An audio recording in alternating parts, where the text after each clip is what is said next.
Bonjour à tous, une petite short aujourd'hui. J'ai eu cette idée en faisant l'entrevue avec Victoria ce matin, une femme blonde de 43 ans qui est à Kiev, qui est psychologue et qui aide les Ukrainiens qui sont en difficulté à cause de la guerre pour des problèmes de traumatisme, d'anxiété, de crise de panique, etc. Un métier très intéressant mais qui doit être très drainant pour elle. Et quand je lui ai posé la question de savoir quel homme elle voulait rencontrer, elle a dit qu'évidemment, ce serait un homme qui a fait le même niveau d'études que moi. Et ça, c'est un point très important chez les femmes ukrainiennes. Moi, j'appelle ça un petit peu le niveau social. C'est-à-dire qu'elle cherche vraiment un homme avec qui il va y avoir des discussions et quand la femme va se sentir... Les femmes slaves, elles aiment bien sentir que l'homme est intelligent, qu'il est plus intelligent qu'elles.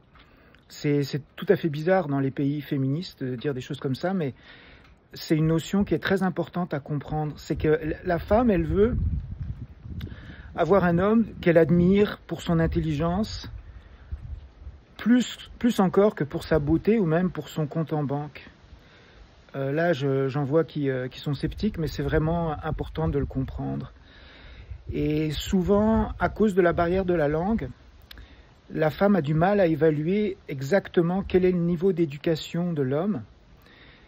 Est-ce qu'on peut avoir avec lui des discussions philosophiques, des discussions, je ne sais pas, sur la politique, sur les arts. Par exemple, Victoria, ce matin, elle était intéressée par les peintres. Donc ce genre de choses, pour une femme, c'est très important d'avoir un partenaire qui va la comprendre, avec qui elle sera du même niveau. Parce qu'en fait, les femmes slaves, elles envisagent le mariage comme une vie à deux où on partage tout, contrairement au modèle occidental de rencontre où en fait on partage plus grand chose. On partage peut-être 1 ou 2 soirées par semaine et on essaye de se distraire. Tandis que la femme, elle voit plutôt le couple comme quelque chose où on est tout le temps ensemble. Donc si on est tout le temps ensemble, il faut qu'on ait des choses à discuter, des choses à découvrir ensemble, des intérêts qui sont communs. Alors ça peut être des intérêts artistiques, ça peut être des intérêts politiques, ça peut être des intérêts scientifiques, médicaux, sur différentes découvertes, des choses comme ça. Donc les femmes, elles veulent avoir un interlocuteur qui va leur apprendre des choses. Voilà. Donc ça, c'est très important de le comprendre.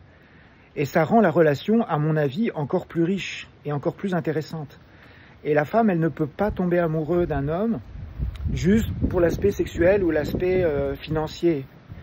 Elle va tomber amoureuse de vous quand elle sentira qu'il y a vraiment une alchimie dans le partage des intérêts, des valeurs, de la vision de la vie.